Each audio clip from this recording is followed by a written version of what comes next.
maganda yung araw ko po ngayong araw na to. But hello everyone!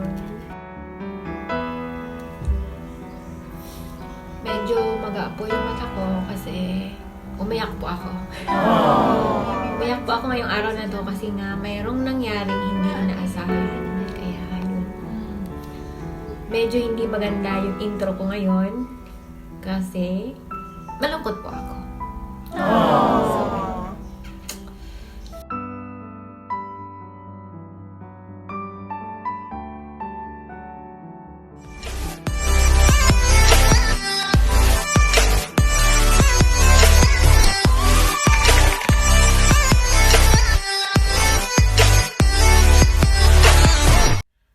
So, hi everyone!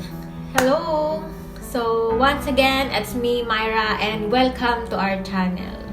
So, I know, mapapansin ninyo na magaang mata ko and medyo hindi kaaya-aya ang boses ko kasi nga hindi po ako masaya ngayong araw na to. Kasi nga may nangyaring hindi inaasahan na kasi yung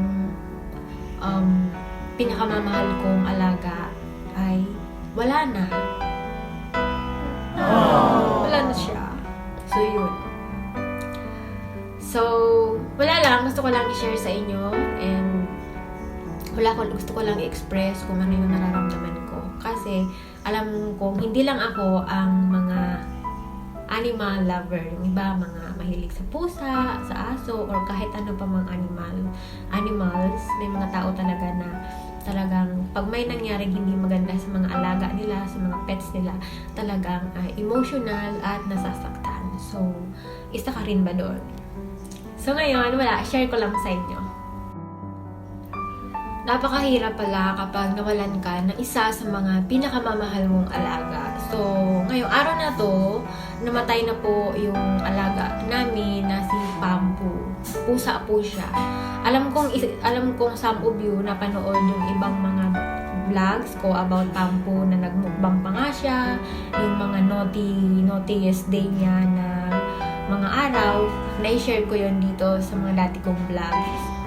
And today, August 11, 2020, kanina lang umaga ay, ayun, namatay si Pampu. At nasaksihan ko mismo sa aking harapan kung paano siya nawala.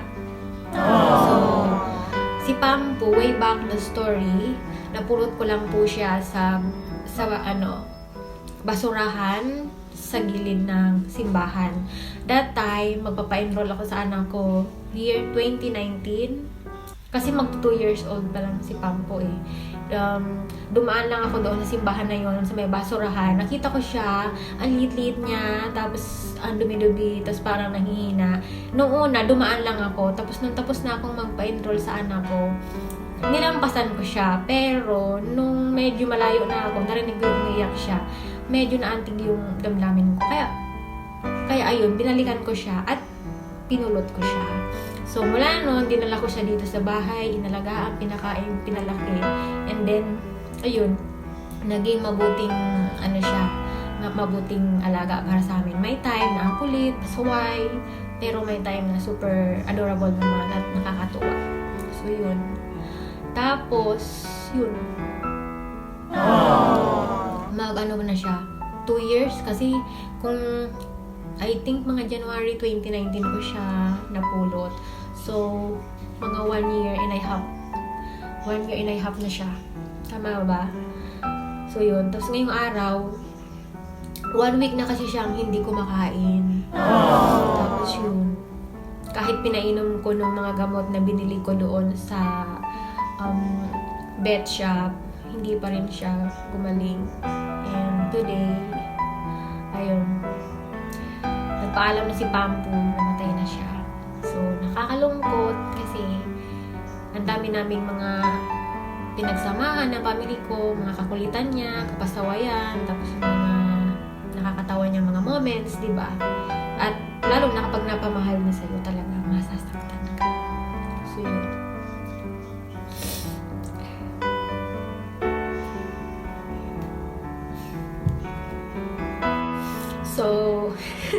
Pasensya na, baka sabihin nyo, nag-iinarte ako dito kasi bakit ko pa siya binablog. I think, tama naman. Bakit nga ba binablog ko pa to? Wala lang, gusto ko lang kasi para sa akin, gusto kong ma-save yung moments na to dito sa vlog ko, dito sa YouTube ko. Para balang araw, pwede ko siyang mabalikan yung time na ganito, yung araw na to. So, anytime, pwede ko siyang panoorin. But I think, to inspire some of you na mga cat lovers din, na alam kong relate sa kung anong nararamdaman ko ngayon, to inspire somebody na kahit hindi kayo mahilig sa mga pets or mga iba't ibang animals, na kailangan, kapag meron tayo animals, mahalin natin, alagaan. Tapos, yun. Sa mga cat lovers, alam niyo yung pakiramdam kapag nawalan ka ng mga alagang mahal na pusa or aso o whatever pa man na alaga mo, di ba? Nakakalungkot. So yun, alagaan natin kahit mga pets or animals lang sila. Kasi para sa mga katulad natin na mahilig sa mga pets, talagang para sa atin, parang tao na yung pagmamahal na binibigay natin sa kanila. Kaya tayo nasasaktan ng ganito. Kaya ako nasasaktan ng ganito. Diba? Kanina pa ako iyak ng iyak. Wala, nakakalungkot lang. Kahit isipin mo, pusa lang siya. Pero, ang daming pinagdaanan namin ng mga kulitan niya na nakakatuwa. So, kanina, tinutroba ko yung mga pictures niya dati. Ayun, napapaluha lang ako lalo kasi nakakalungkot. Pero masaya kasi at least na-save yung mga moments na yun. At, ayun, nasa puso't isipan ko siya. So, yun. Ang nangyari ngayon, nilagay lang namin siya sa maliit na box. Tapos, pinicturan ko para souvenir. Nayos ko yung niya, labi. So, yun. And then, ililibig siya doon sa lupa. And, may God. Rest in peace na si Pampo. So, yun. That's it for now, my vlog. Pasensya na kung nag-emote ako. First time nyo ako nakita mag-emote ngayon. So, ito na. Pero syempre, salamat pa rin sa inyong panunood. At sana naintindihan niyo yung sides ko. Wala lang, gusto ko lang i-share. So, that's it for now, my vlog, everyone. See you on my next vlog. And always remember, live the life to the fullest, love yourself, be yourself, and be happy always. So, always remember, kahit anuman ang ma-encounter natin sa buhay, always be strong and no give up. Everything happens is for a reason.